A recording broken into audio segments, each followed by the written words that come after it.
తనపై వస్తున్న భూ కబ్జా ఆరోపణలపై కోర్టులోనే తేల్చుకుంటామన్నారు జనగామ ఎమ్మెల్యే పల్లా రాజేశ్వరరెడ్డి. తాను ఎవరి భూములను ఆక్రమించలేదని, తీన్మార్ మల్లన్ అనే వ్యక్తి తన టీంలను పంపించి ఇదంతా చేస్తున్నాడని ఆరోపించారు.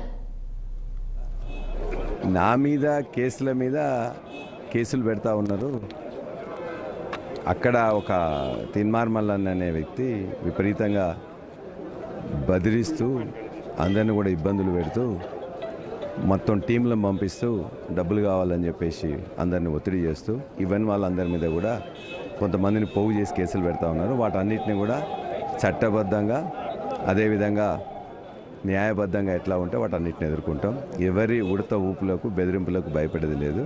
తెలంగాణ ఉద్యమంలో ఉన్న వాళ్ళం, 25 సంవత్సరాల క్రితం ఖాళీలు పెట్టిన వాళ్ళం. ఇవాళ వాళ్ళు వీళ్ళు వచ్చి కేసులు పెడితే ఎక్కడ కూడా ఆక్రమణలు కానీ ఎక్కడ లేవు. కేసు పెట్టిన దాంట్లో వాళ్ళని ఇంతవరకు నేను ఎప్పుడు చూసిన లేదు, మాట్లాడింది లేదు, వాళ్ళ దగ్గర పోయింది లేదు. మా యొక్క క్యాంపస్ 150 acres ఉంటుంది. వాళ్ళు పెన్షన్ చేసింది 150 square yards కోసం నేను పోయి మాట్లాడినట్టు. ఇంతవరకు 25 సంవత్సరాలు ఎవరితో కొట్లాడలేదు, ఇప్పుడు కూడా కొట్లాడేది లేదు. కోర్టులో కొట్లాడతాం.